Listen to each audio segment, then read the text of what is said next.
the Bain Free Radio Hour.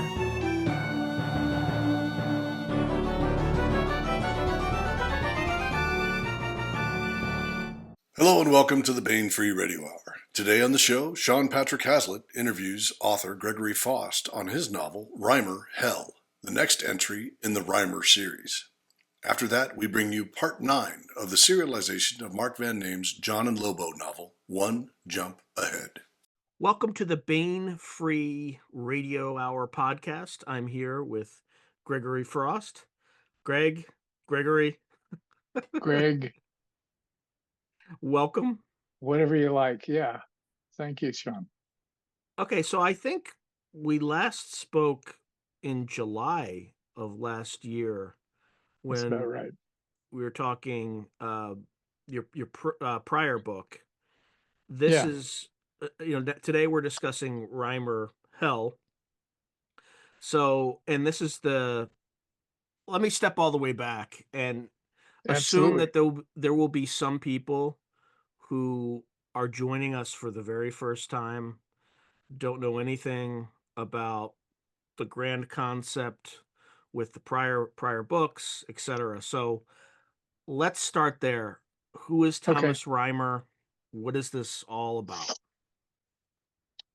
Well, Thomas Rhymer is a character out of Scottish balladry, as far as I'm concerned, even though there is evidence of a real Thomas named Thomas Learmonth or Learmouth, et cetera, et cetera.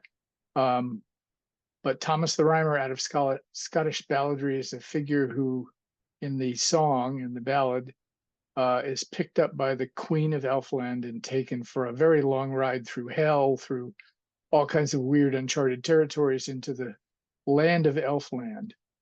And so he became the character for my first book. Well, for all three of these books, frankly.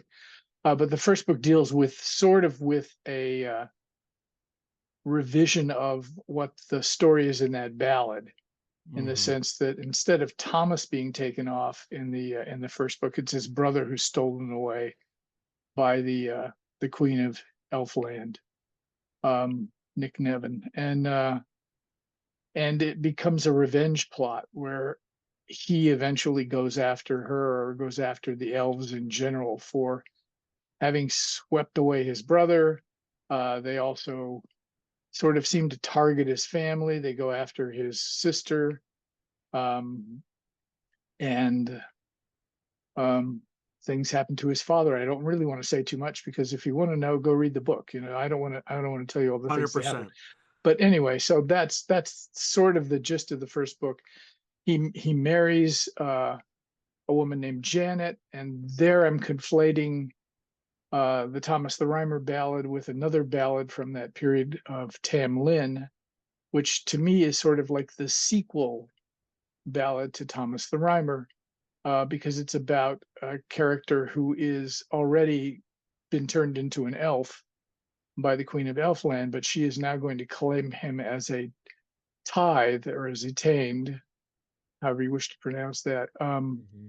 That is, they pay a tithe to hell in that song, and he meets Janet, who's a mortal woman, and in the ballad says, you can rescue me from being destroyed by the Queen of Elfland if, when we ride into this certain part of the woods here, you jump up and pull me off the horse, and no matter what you do, don't let go of me. And she does that, and clings to him and does not let him go. And the Queen of Elfland finally gives up and says, "Okay, you can have him. I'm done," and leaves. Pretty much what she does. So using that as like the second half of the story, I compressed those two stories together to make a single narrative of somebody who's captured by the Queen of Elfland eventually, who escapes from Elfland, who finds this human woman, falls in love with her, and then they have to deal with the elves coming after them, because this is what happens. So I guess that's sort of a thumbnail sketch of the first book, more or less, without giving too much away, I hope. And then from there to the second, without giving too much away.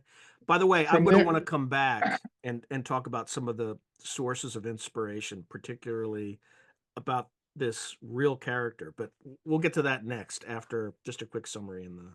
okay, so the second book is set about 100 years later, and it covers things that have happened to Thomas in the first book that he doesn't even realize that have happened. When he comes back from Elfland, because the way of time in Elfland works differently than it does in our time, he discovers that he's 20 years younger than his wife, because that's how things work. And so at the end of the first book, you think he's 20 years younger than his wife, but he still loves her. They go off together, or they're going to go off together, et cetera, et cetera. The second book, 100 years later, he has discovered, much to his depression, that it's not just he's 20 years younger, it's that he doesn't age. And so as Janet ages, he uses powers that he's gotten from the elves accidentally to glamour himself, to appear to age right along with her. But he's dealing with the fact that his wife is dying. His daughter, from the first book, who's been hidden in a convent in France, is also aging and dying, of course. So he watches the two people he cares about in the world the most age and die, and he can't do anything about it except pretend to be aging. And he keeps sort of reinventing who he is, and has to do so because of this. And eventually he leaves after both of them have died. He like flees humanity. He's had it with the human race. He's had it with what the elves have done to him. He's a really broken character.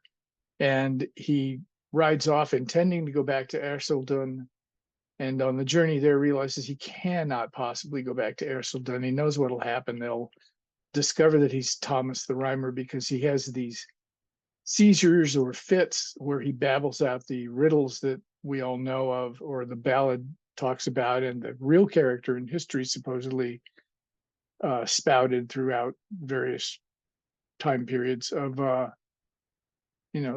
and they make no sense. They're riddles that sort of make no sense, but like Nostradamus riddles, you can sort of like read them and go, well, this must mean that, and this must mean that. And it doesn't necessarily, but people believe that, so that's fine. So he has seizures, he has fits, that sort of thing. So he decides he cannot be with human beings anymore. He just can't. And instead of going to Erseldun, he rides into the depths of a wood near Sherwood Forest. We know Sherwood. And basically becomes a hermit, retires there, doesn't want to have anything to do with people.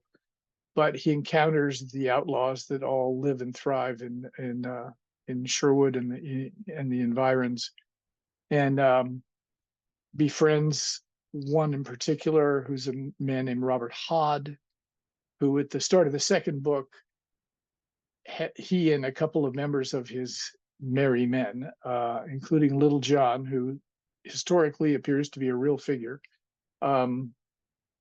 try to rob a prelate who turns out to be one of the elves, or the Evog, and get themselves in a lot of hot water as a result of that. And basically Robert Hod dies on the doorstep of Thomas the Rhymer, the hermit, and Thomas goes out to see what's going on, realizes what's happened, sort of like comes out of his stupor of all these years of being a recluse and such, and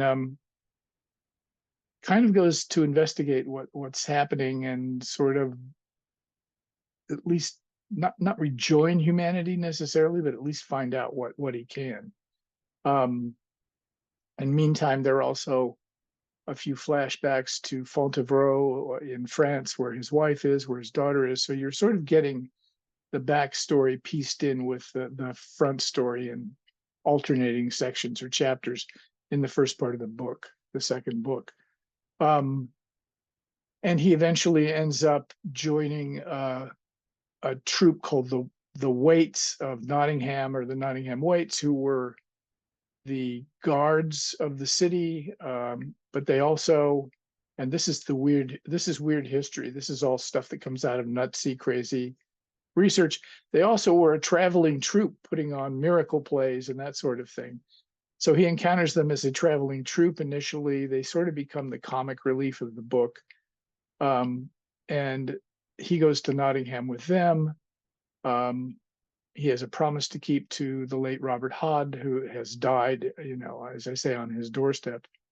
And when asked who he is, what his name is, he's discovered that the Waits are still performing the tales of Thomas the Rhymer, or Thomas Rimor, and he cannot use that name. So he's not really ready for any other name. He really doesn't have anything in mind. And so they ask him what his name is, and it's kind of like, all he's got's Robert Hod. So he goes, it's Robin Hood. And so he becomes Robin Hood accidentally, because he can't think of any other name. He's stuck. And ends up traveling with them, picks up with Little John in Nottingham. They go on to have various and sundry adventures dealing with or responding to the elves, who are basically emerging into Sherwood Forest because of the murder of the prelate, which has sort of snowballed and set a whole bunch of things in motion. And Thomas and his band and various other outlaws sort of group together and try to take on the elves together. He also meets a woman who's a real historical character, Isabella, who is sort of the leader of the foresters, the people that take care of Sherwood Forest. And she sort of gives him back his humanity at the point where he's, completely broken. He's kind of come out of it a little bit by having to deal with these other humans, but she really revives him. She really brings him back to life, which is a really important step, I think, in his journey from, total recluse to being somebody who is caring about human beings, defending the human race, and continuing his battle against the elves throughout. So there's kind of a thumbnail sketch of that without, again, telling you any specifics of what's going on in the book or etc. Okay, let's go all the way back to when you first started. The source of inspiration behind this book, you said, was based on a real historical figure with some, I'm assuming there's some embellishment to that historical figure. Yeah, I didn't actually use the historical figure as my source. I used the ballad figure as my source, because the historical figure actually comes a couple of, there's a lot of weird stuff about Thomas the Rhymer. There's a ruin in the middle of Ercildown, which is now Earlston in the UK, that's supposedly Rhymer's house, but it's 2 centuries too recent to have actually had anything to do with Thomas the Rhymer. There's a character named Thomas Learmouth or Learmonth, who was born, I think, in the 1400s, if I remember. It's been so long since I looked it up, I'm not 100% sure. So he's a little bit later than the ballad as well. So it's possible there's a real character as a source, but it's also possible that characters from a ballad and real life have been conflated, and we're not really sure, to what extent any of that's real or was true. And then the ballad you mentioned, was kind of based on, not based on, but about elven lore, fairy lore. Can you talk a little bit about that and kind of? Well, a lot, yeah, sure. I mean, a lot of ballads, a lot of English and Scottish ballads deal with elves and fairies and that sort of thing, one way or another. In this particular case, there's a lot of evidence, historical evidence, for the locations mentioned in the ballad. So the ballad of Thomas the Rhymer starts off with a line that goes something like, "True Thomas sat on Huntley bank, and he beheld a lady gay," and that's the elf queen. Well, Huntley Bank's a real place, identifiably a real place. It's near Melrose Abbey, or the ruin of Melrose Abbey now. Tam Lin, the other ballad, takes place at a location called Carter Hall, Haugh. And Carter Hall is another real place that's not more than about 5 or 10 miles from Huntley Bank. It's not very far from Earlston. So you start to go, well, that's very interesting, because it's like these two things are taking place near each other. So that's another thing that sort of twigged me to the idea that these are two ballads that are definitely interrelated in some fashion.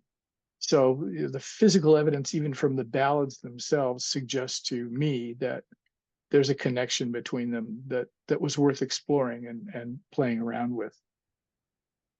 And how did you discover or focus on, like, did you start out wanting to write a kind of alternative history about Thomas the Rhymer, or like how were you led to these specific ballads? Um, I blame Steel Eye Span and Fairport Convention for all of it. That's really what it comes down to. I've known these ballads since college, basically, and enjoyed the music very much. And it just kind of, I don't know, it kind of dropped. And my friend Jonathan Mayberry and I were originally going to collaborate on the first novel, and it was a standalone novel idea. Mm-hmm. And Jonathan, being Jonathan, every time we started to work on this, he'd take on like 16 more projects, because he's writing. He's a machine, right? He's a machine. He writes day and night. He turns out book after book after book after book. And eventually it just became obvious to both of us that he was never going to have any time freed up enough to actually do this. And so he essentially gave it to me. He said, "You do it.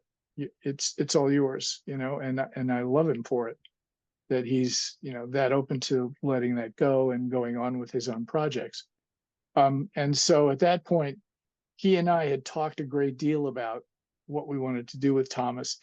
We'd even collaborated on a novella of Thomas the Rhymer that's set in modern times, which is, not even involved in the trilogy as it exists here. But it could be at some It point. could, Like the way could that be. time works. It's like, well, yeah. it's sort of like it's the end goal of the entire series, if you will, if it came to that. So we wrote a version of it, and that was as much as he had time for, and he went off to do his other stuff. But I had done most of the preliminary research for that story and realized there was a lot more here that needed to be worked with. And in fact, I had been writing the first draft of the story and then handing it off to Jonathan.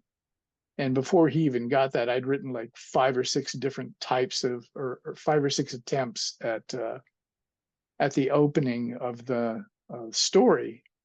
And I tried to write the origin story of Thomas, and it just didn't fit into novella, length. You couldn't compress it enough to make it make sense. So I abandoned that entirely. And then he and I agreed we'd do the contemporary Thomas, who's very different, rides around on a motorcycle. We won't talk about that, but that's Thomas as he exists in the 21st century. And so I went back and took all this material that I dug up for research in the first place, and just sort of repurposed it to my own needs, and off went the series.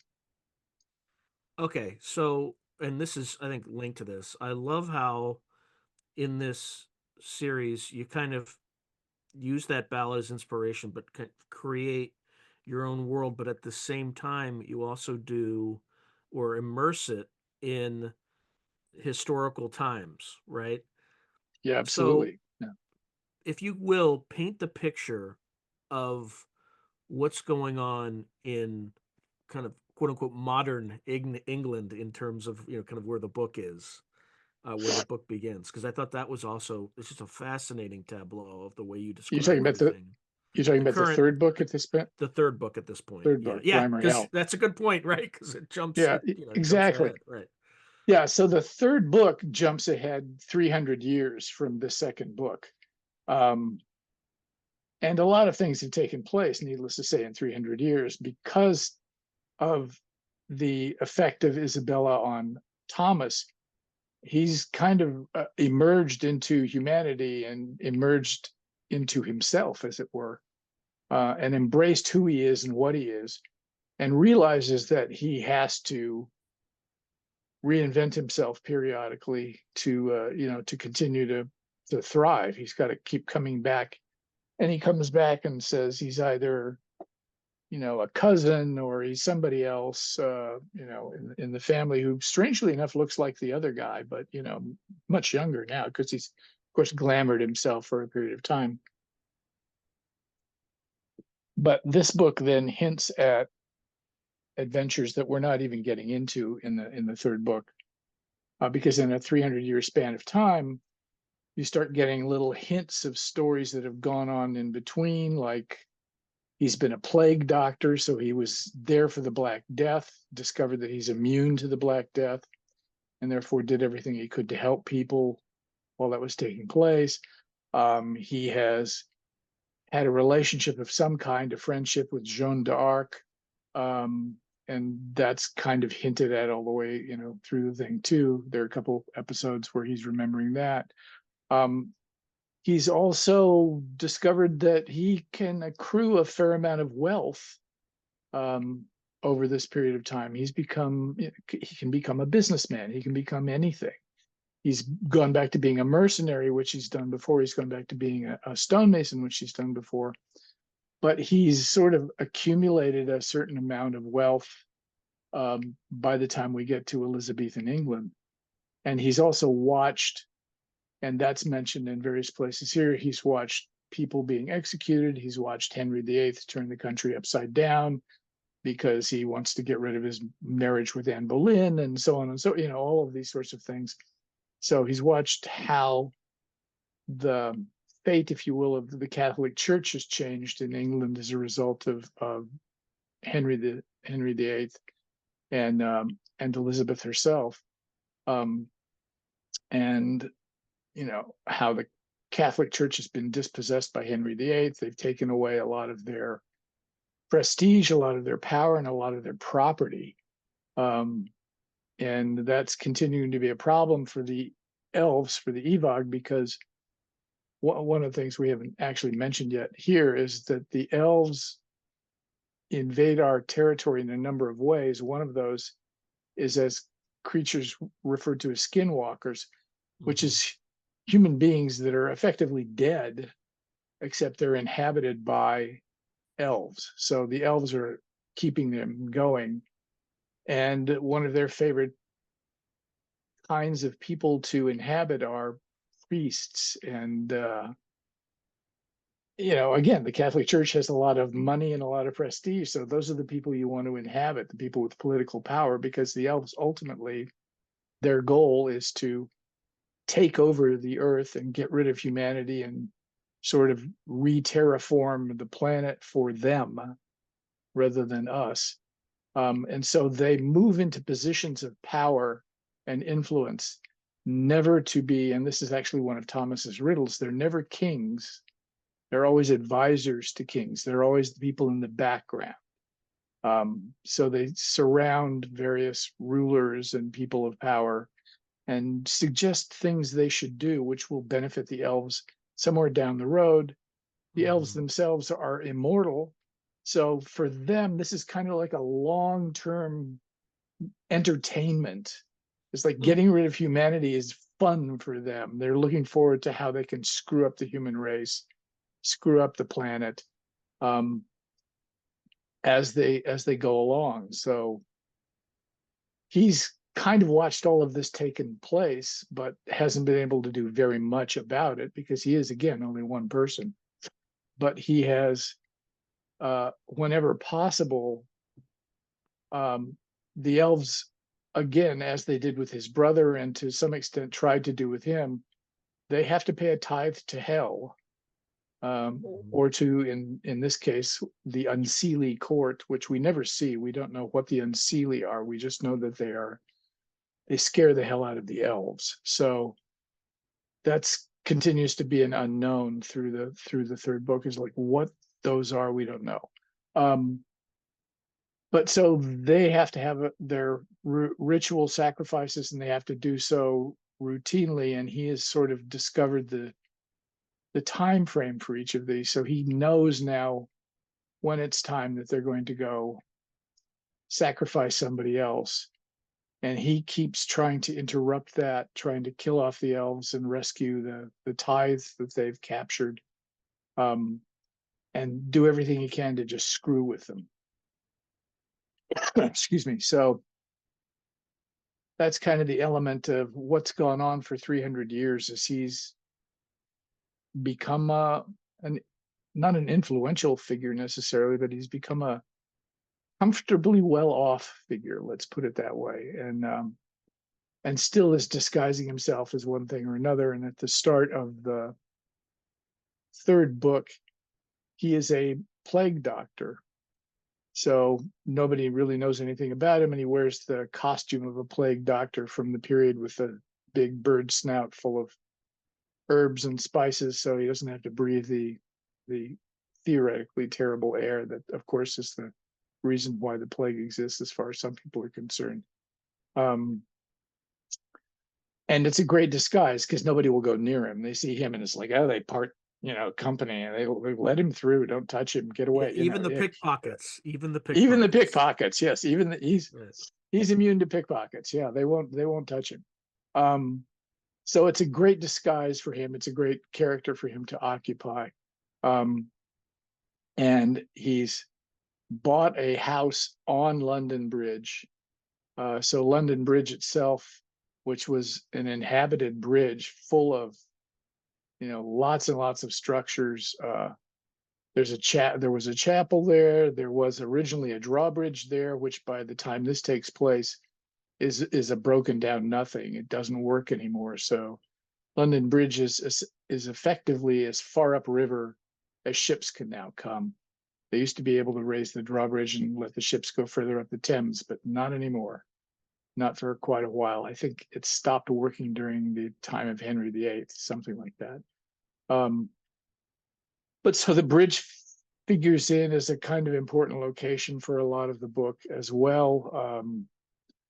He lives in a house. He rents the bottom part of the house to a rough maker, because roughs were all the rage for many, many years, decades. In fact, it was a weird fashion statement, as weird a fashion statement as you can get. I think by the time the story takes place, it's very late in the life of the rough, and they've become like the size of plates, around the neck. You can't even see your shoulders in some cases with these things. It's a very bizarre fashion element. But it's also a time period where all fashion elements are just bizarre, especially for men. Unusually for men, it's a time where the costume men are wearing makes no sense whatsoever as far as them physically. They run around with these things called peas cod bellies, which are these, what do I want to say, doublets that are hard. They've got a stiff whalebone thing in them. They stick out like a huge stomach, that sort of thing. And the balloon pants that hang down to their knees approximately, and then tights. So if you're a man, and as Essex was in the Elizabethan period, and you've got really great legs, women like you a lot, because that's the only part of your body that actually looks like it's supposed to. Everything else is covered by bizarre costuming. It's a very strange period for fashion. Now, when you were doing research for this period, for instance, we talk about the plague and kind of understanding Oh yeah, the dynamics around that. I think there's a book called like the Journal of the Plague Year. yes. Was that did that Defoe. inform any of this? Yeah, Defoe. Yeah. To a small extent, it did. I mean, I did a lot of research on the plague in general. There's one book I used by Eliza. I can't remember her last name now. That's basically Elizabeth. I think it's called Elizabeth's London. Eliza Picard. If you're ever going to do research on Elizabethan London, it is the definitive book to read. She talks about simple things like how much a meal would cost, how much it costs to take a small boat across the Thames, how much it costs to take a boat across the Channel from Dover, all of these sorts of things, like how much everything was, what was in vogue in terms of costuming, what people ate for meals, just everything you can imagine is in that book. It's a great piece of resource and research. So that was more helpful in some ways, because she also tells somewhere in that book about how often the plague showed up, how frequently it was a bad year for the plague, that sort of thing. So I kind of used her as a marking point for everything that's going on in the background of the story, sort of worked it out that way. Plus, she gives you a great tour of all of London, talks about all the different parts of London throughout. So, according to that book, what was the single factor that determined a good or a bad plague year, other than like deaths? that was actually about it. It's like how many people died in a certain area of London. If you had lots of people dying, you're having a bad plague year, and people are moving out of the city and going out into the country for a while until it goes away. And there were a lot of years in between those where some people died, but it wasn't enough to convince anybody to leave town, that sort of thing. But they were still dying. Even in good years, people were dying from plague. And Thomas, like everybody else, even though he's a plague doctor, he has no more idea than anyone else does as to what causes the plague, etc. Nobody knows, and they don't know how to treat it. They're treating it with ridiculous things. It's just absurd. And interestingly, I think there's initially the theory. I think he thinks, Thomas, initially, that maybe the elves were doing this until what happens.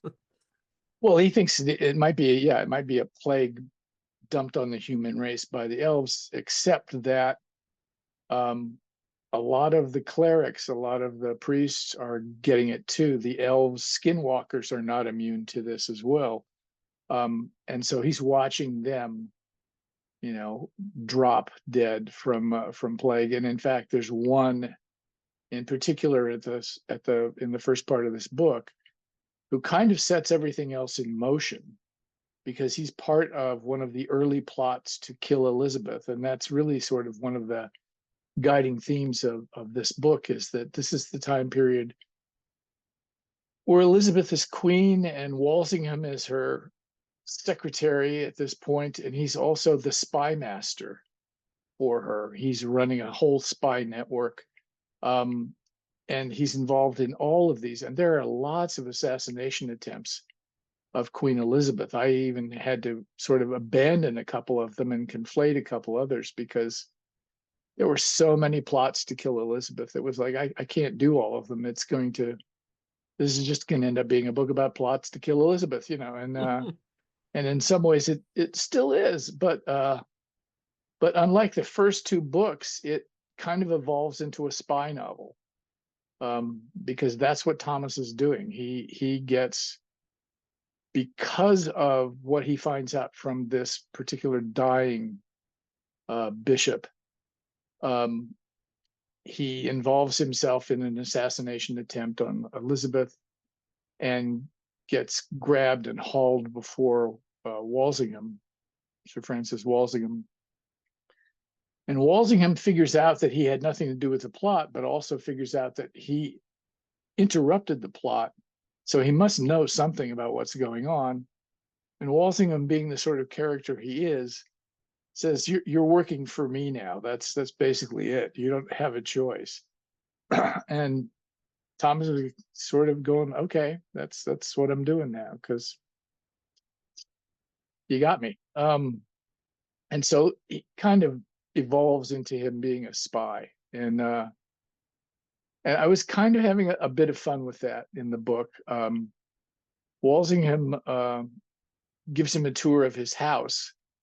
And this is, again, more historical research of what was going on. His house was full of people trying to decipher code messages, that were being passed from various disaffected Catholics and lords, some of them across the Channel in France and the Low Countries, some of them in Scotland, communicating by code with and for Mary of Scotland, who they're all trying to figure out how we can kill Elizabeth and put her on the throne. That's basically it. And that's a lot of what the plots against Elizabeth were about. We're trying to dispatch her and replace her with Mary, Queen of Scots. So he gives Thomas a tour of the house. And one of my favorite movies of all time is From Russia with Love. And part of the reason is when they introduce Spectre Island, and I mean, they do this in the other Bond films too, and they introduce Spectre Island, they're showing you like people being, shot with flamethrowers, and they're running away from those, and they're using all these gadgets and trying to do various and sundry things. And I thought, I'm just going to do a parody riff on this aspect of the Bond films, and that one in particular. So Walsingham is giving him a tour, and while this is going on, there are all these people trying out various devices, secret rings with needles in them. And one guy has a ruff that he takes off, and it's actually got a steel plate in it, and he throws it across the room to sort of try to cut off the head of a statue. Welcome to Odd Job. Misses the statue, of course, embeds it in the wall, and Walsingham's like, oh God, So it was kind of just, I was having fun with it all the way through, and just going from there to, we're going to have spies. And eventually, and again, this is historical fact, eventually Walsingham recruits Christopher Marlowe, the playwright, very young Christopher Marlowe. It recruits him while he's even at Cambridge, to become one of the spies. And so Thomas and Christopher sort of join forces. And as a result, you've got the theater going on in the background. You've got a little bit of Shakespeare coming in, because at this point, Shakespeare was just an actor. He hadn't written any plays. Marlowe is the first one of them that starts writing theater, writing plays. It's Tamerlane and Faustus and all these other plays that he'd written, the Jew of Malta, et cetera, et cetera. So I ended up, and this is the thing about, this is, as I try to tell people, this is the thing about the third book. The first book's 12th century Scotland. Nobody knows anything about 12th century Scotland. Second book's 13th century England. Nobody really knows very much about 13th century England. It's not part of what you've learned. You get to 16th century London and Elizabeth, and everybody knows every bloody thing there is about 16th century London and Elizabeth. So the research became much more involved, much more critical, much more in depth. So every time I sent him someplace, and this book has a lot more locations, a lot more journeying, a lot more sort of little adventures embedded within it. I had to go research what a place would have looked like at that particular time, how he would have been transported there. Simple things like taking a ferry up and down the river, which was something they did from Gravesend all the way up to London. What would they have seen along the banks of the Thames as they were taking the ferry up and taking the ferry down, and that sort of thing, including Elizabeth's Placentia Palace and that sort of thing, which were on the banks of the river. So those little details ended up being sprinkled all the way through the book. So there was a lot more, let's say there was a significantly a lot more research for this book than for the first two, just because of where we were and when we were and what was going on and how much we all know about that period, or how much is known about that time period and that place. I mean, given the wealth of material and research that you had to do and inspiration, I'm sure there's a ton of stuff. I want to ask you a random question, because I think it's just on the edge of this time period. In your research, did you ever come across John Dee and Edward Kelly? Oh yeah. Couldn't use them, but yeah. I was gonna say, like, I'm sure you wanted Yes. to, like, you'd be tempted to, right? Well, absolutely. Plus, things like you talk about that. I read a book called The Jail, Gaol, which is all about Newgate Prison. And in one of the earlier drafts, Newgate Prison figured much more prominently in the story than it actually ends up doing. Most of that got cut, and there's only one or two sequences that reference or talk about Newgate Prison. And I really wanted to use Newgate because Newgate was just like hell on earth. It was an amazing, amazing place. The idea that they took these gates left over from when London was a walled city, a Roman city, and Newgate being one of the gates, and they had rooms, they had places you could occupy above the entrance gate, and they turned that into a prison.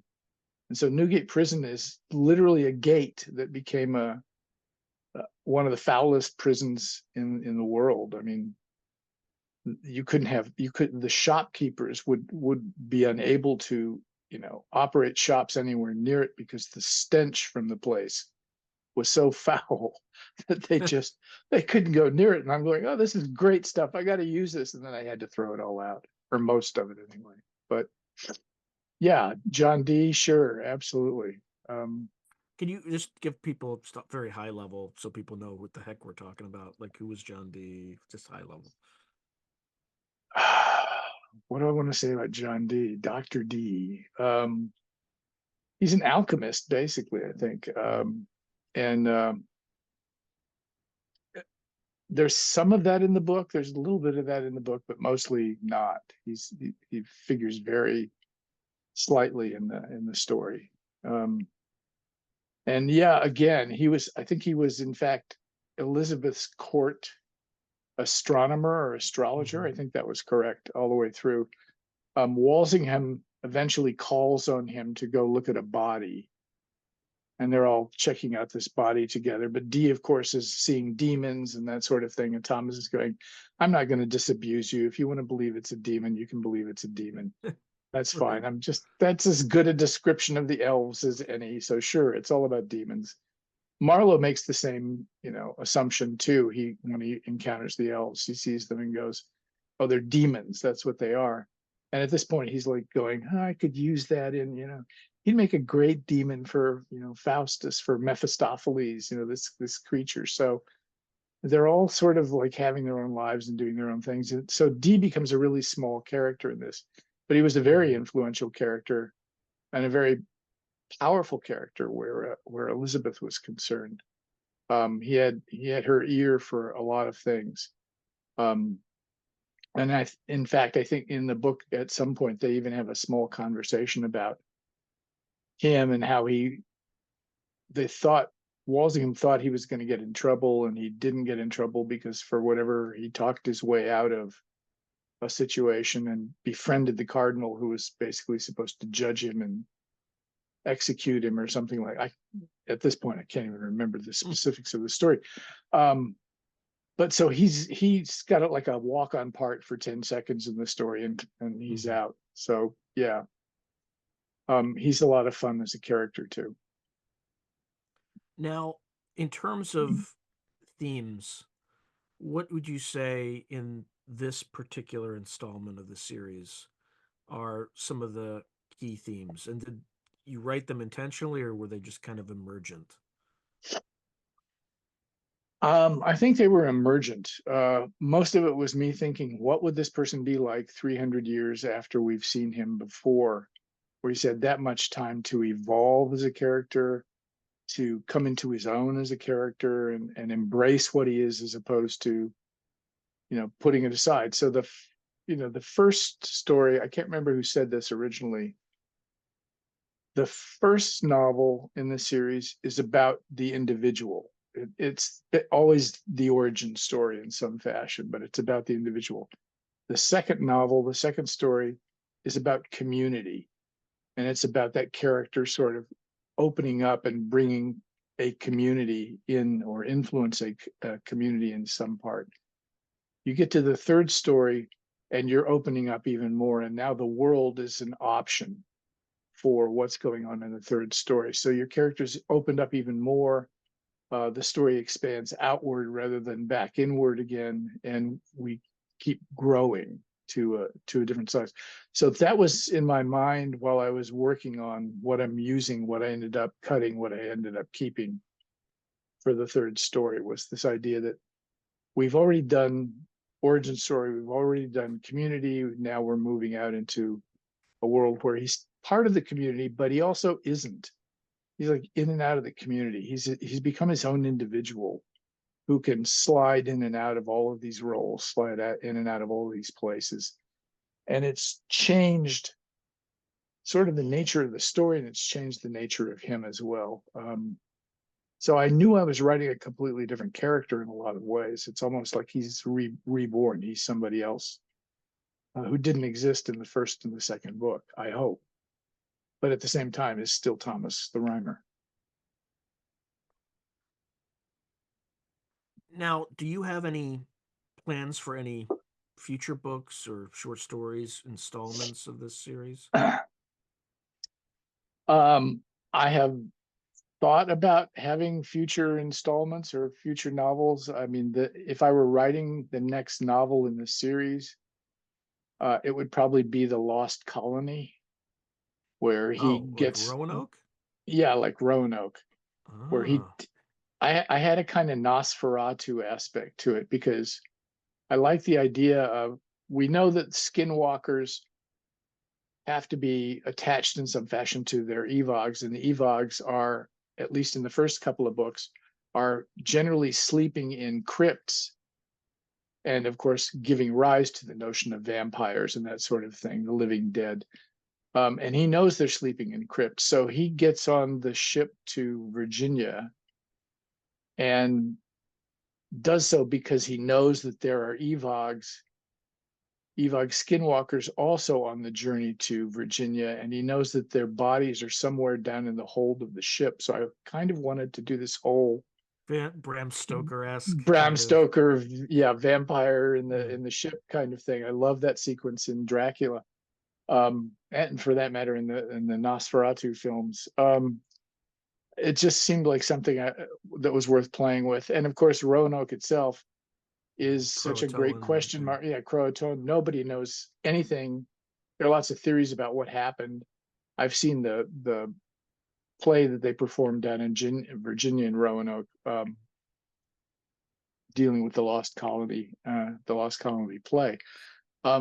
It just seemed like it was a really fertile thing to screw around with. So I've taken notes and thought, well, that might be the next story.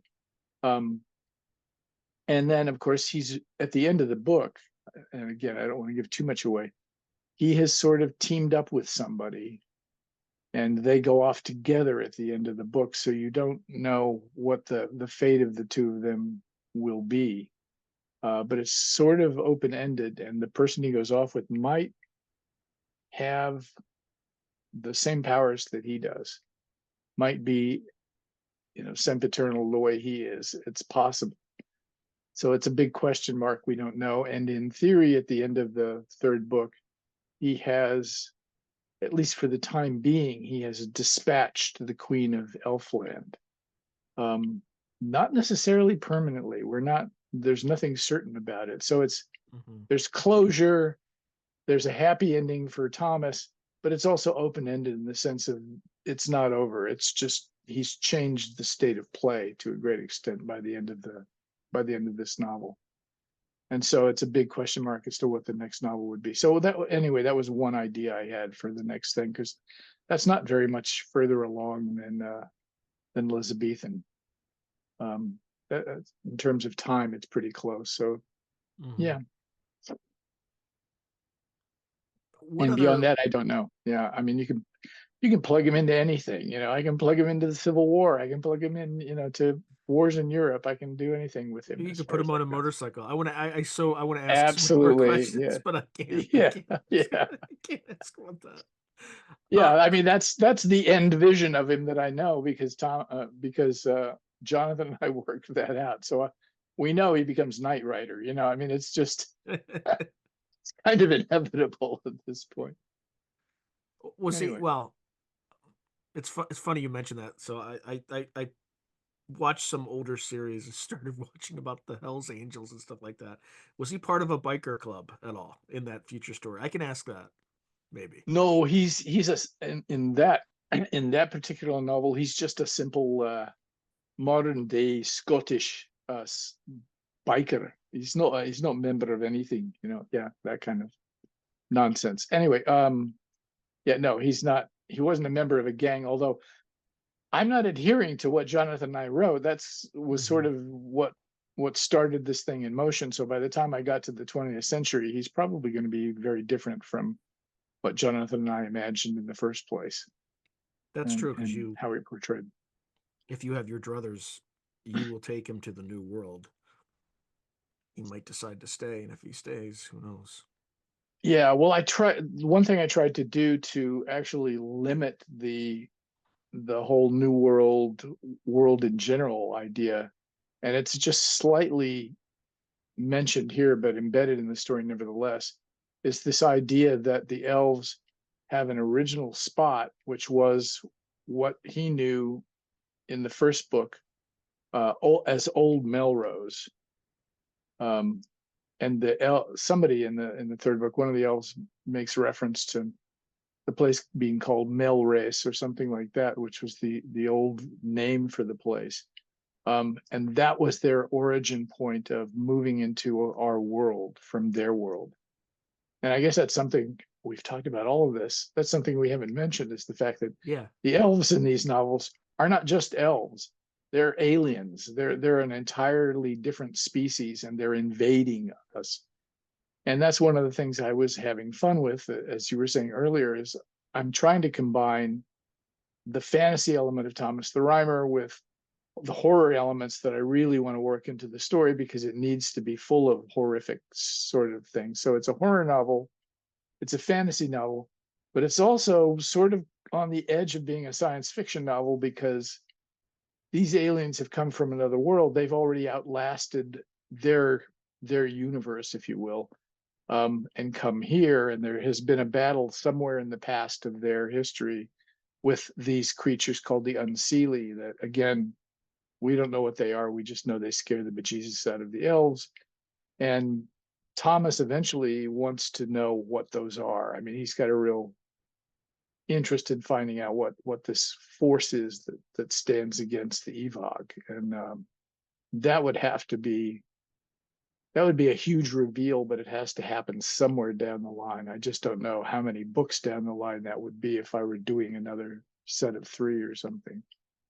All right, you don't have to answer this question, but because I have a feeling it might reveal too much about the Unseelie. What's the etymology of that name? The Unseelie? It's usually just attached to the stories about the fairy or the fae. They're usually the queen rules in a court, and they're the Seelie, and there's an Unseelie court. So there are 2 courts traditionally in Elfland stories, or in fairy stories, of the Seelie court and the Unseelie court. And they've been dealt with and represented in various ways. And I just thought, I'm going to change that for this and make the Unseelie effectively the unseen, the unseen creatures that have vanquished the Evog in the past, which is another reason why Thomas might want to find out what they're about, because vanquishing the elves is sort of his thing. So he sort of wants to know what they are, but he also doesn't necessarily want to go looking very hard. And in part, that's because of what hell with a single L is in all 3 of the books, which is a sort of well between worlds where they toss the tithe. So when they capture a tithe and they bring it to Evogvu, their world, they throw it into this huge, bizarre well, which is called hell. And the body is basically decomposed and destroyed on its journey, falling very slowly in time, as if into a black hole, if you will, which of course is kind of the nudge, for anybody who's interested and what's going on. It's sort of a black hole that they operate. And that tithe is being paid to the Unseelie, but we have no idea what the Unseelie are doing with the people that are thrown in and taken apart and dissolved on their way down. We have no idea. But obviously for Thomas to find out, the only connection he's really got to that is he'd have to jump into hell, and Dissolve not a himself, really right? not really a good plan. Yeah. So Right. who knows? He doesn't know how to find them, and they're not exactly trying to contact him.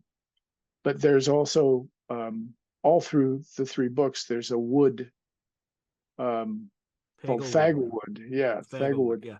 I didn't which know how to is pronounce that letter. yeah. Oh, it's a thorn, so it's a Thaglewood. Feel like Sylvester the cat.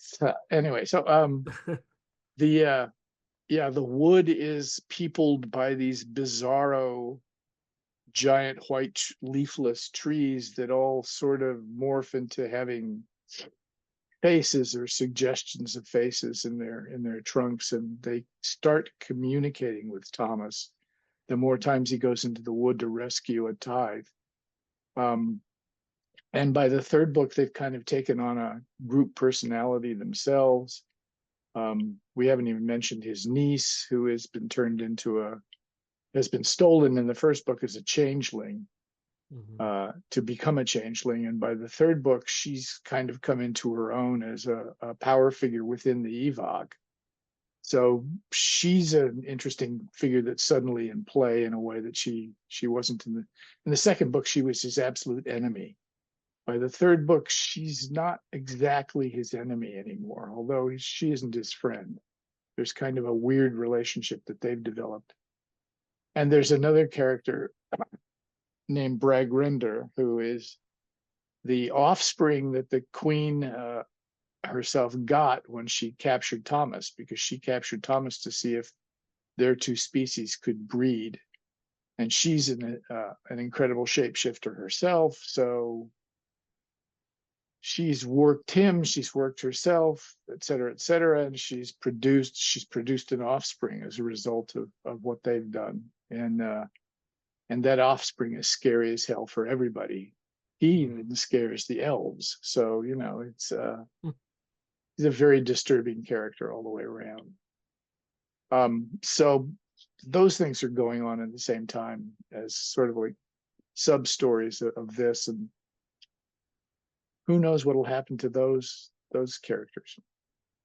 Well, he pulled like a Tynd out of a prison. Was that the same prison we were discussing at the very beginning of Yeah, the that's series? Newgate Prison. Okay. Yeah. Okay. For a second, he just opens up a portal, goes into they Newgate smell Prison, it and before just they see it, right? and then grabs somebody, pulls them out, and goes, "Oh, I do this for fun." Scares the shit out of him. I love doing it. It's like he's just having a grand old time. Bragrinder is. So yeah. Anything else that you're working on? Any books or anything that you want the audience to know about?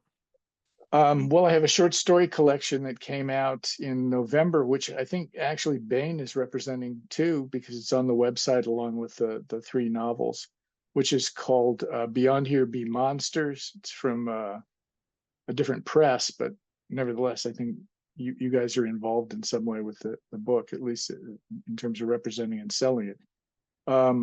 So that's out. And I have a novel coming out in June from Journalstone, a horror novel in June from Journalstone called The Secret House, which is set in the White House of 1841. It's a horror novel about something unwholesome that's living in the White House in 1841. Okay, So and that's a pure historical horror novel. So. Okay, and then who are you reading now? Any great books? Weirdly enough, I am reading Hilary Mantel's third volume in her Wolf Hall series. Okay, I'm nice. finally getting around to that. I couldn't take the time to read it while I was working on the book, so I'm now finally going and reading the last of the three Thomas Cromwell books, and going, oh, just reading that, I'm going, oh, I wish I'd known that. I would have used that in the book. Well, never mind, but that sort of thing. But I love her stuff. She's a great writer. She was a magnificent writer. So that's what I'm reading at the moment. Any final words for the audience? Oh, actually, before that. Yeah, sure. When does Reimer Hell come out? When can people pick it up? It's my understanding that it's coming out May 10th. I'm not sure. That's earlier than the previous two, which have come out in July. So check and verify that. But I believe that's what Baen has said to me, is that they're expecting to release it on May 10. And I should also pre-order it now. But you can pre-order it right now. Yeah. And I should also say, for people who like their books via audiobook, you guys picked the greatest narrator in the world for the audiobook for Audible. Alex Wyndham, I think his name is. Absolutely fantastic. I can't help just sitting and listening to him narrate the book. It's like, this is the best matchup I've ever seen of a voice with a story. And the nice thing is he can nail every single accent that I'm attempting in my clumsy way to insert into the book. He just nails it in the narrative. It's wonderful to hear. All right. Any final words for the audience? Buy early and often. I don't know. Thank you for reading, those of you who are reading the books, and I hope I continue to write something worth your entertainment, worth your time. All right, everyone, please go out. If you haven't even started the series, highly recommend it. Buy it. Buy this one early and often, as Greg Frost said. It's not like voting. You only vote once. But this, you can buy as many copies as you want, even if you're only going to read one copy, right? You can give it to them to your friends. That's right. Exactly. That's right. Yes. So thank you, Gregory. It was an absolute pleasure. Thank you. And we'll talk soon. Thanks, Sean. Very much. And now, as promised, one jump ahead. John Moore is a nanotech-enhanced soldier of fortune. Lobo is an AI, a living weapons and intelligence platform of enormous destructive potential. Two very dangerous wolves in a galaxy of deadly corporate and paramilitary predators. But Moore has grown weary of the killing, and just once he'd like to finish a job without leaving a trail of blood behind him. Not going to happen. Not on a pristine planet called Macon, where two gigantic corporations vie for control of the local jump gate and access to the riches of an undeveloped world. Dealing with a kidnapping and extortion scheme is only the beginning for Moore and Lobo as they work to stay one jump ahead. A great deal, he said, but as I told you, my budget is extremely limited. I don't want money. I want the weapon you're not using. He looked puzzled for a moment, then laughed as he realized I was talking about Lobo. He cut the laugh short when I didn't join him. You're serious? Yes. You don't see any use for it. I do. Individuals don't own that kind of equipment, he said. Corporations and governments do.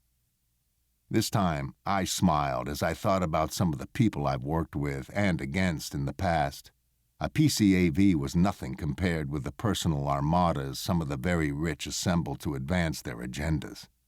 I saw no point, however, in debating the issue. It's completely legal for anyone to own, I said, provided, of course, that the local government issues the necessary permits. Barnes's face relaxed, and he suppressed a smile as he came to what I'm sure he thought was the trump in our little exchange. His expressions broadcast his thoughts as clearly as if he were narrating them. I would love to have gambled against him. I'm afraid it would be of little use to you, he said. Its weapons control complex, a very, very expensive piece of equipment, trust me, I know, doesn't work. I don't care. I'll take it as is. And you have to leak to the gardeners that I'll be coming after the girl. He shook his head. Surely there must be something other than that weapon that... I cut him off. No, I said. We're not negotiating. This is my only offer. I'm doing the job for Slake and Soon. You decide now whether the contract signing will occur immediately after I finish or a month later. Mr. Moore. I stood. He stopped talking. I'm going home, I said. On the way, I'm calling Slake and telling him that I'll help him. Am I going to tell him anything else? Barnes stared at me, and finally he nodded his head. You get the month delay, and I'll transfer ownership of the PCAV to you. I sat. You've recorded this discussion, so have the system issue the contract. I had to give Barnes credit for efficiency. Having decided to make the deal, he wasted little time in formalizing it. All that was missing was his role in letting the Gardners know I'd be coming. You understand, of course, he said, that the contract shouldn't reflect that commitment. Of course, I said, as long as you keep it. I'll talk to some people tonight.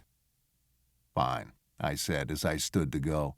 The contract safe in my wallet and copies already in 2 local banks. I'll be back when it's over. In the shuttle on the way to the beach house, I called Slake. He listened and agreed easily. You understand that a month won't change a thing, he said, laughing. I expect you're right, I said, but that's what I'm giving Barnes. And what has he given you? Does it matter? I said. Of course not, Slake said, laughing again. The laughter stopped and his expression turned grim as he added, What matters is that you bring my daughter safely back to me. I understand, I said, and I will. The next time I see you, she'll be with me. Lobo's voice in my ear brought me around quickly. They are about a click away and closing. I count 6 humans. No machine is talking near them, and the sat shots show no electrical devices in their hands, so you can assume all their weapons are small, mechanical, and able to fit in their pockets. All 6 are male, so you will need to get them to take you back to their camp. Is there any other intel you need? I stood slowly, stretched, and thought for a moment. Everything so far was just as you'd expect from an amateur group, so I was confident these 6 were less of a threat to me than I was to them. Still, with a group that large, one mistake could definitely hurt me. So I started deep breathing and relaxing, calming myself so I could calm them. I turned my attention back to Lobo and his question. Yes, I said. I assume you're also monitoring their camp. Of course, though only via IR imaging. The canopy over them is thick enough to block the SAT's standard optics, and the drone cannot provide any useful information without exposing itself to them. This has been the Bain Free Radio Hour. Thanks for joining us at the heart of science fiction. Join us next week for part 10 of One Jump Ahead by Mark Van Name. And don't miss our next interview when Haley H.Y. Gregory interviews Casey Azell about Mage Light, the first in Bain's Feral for Fantasy Hot Summer lineup.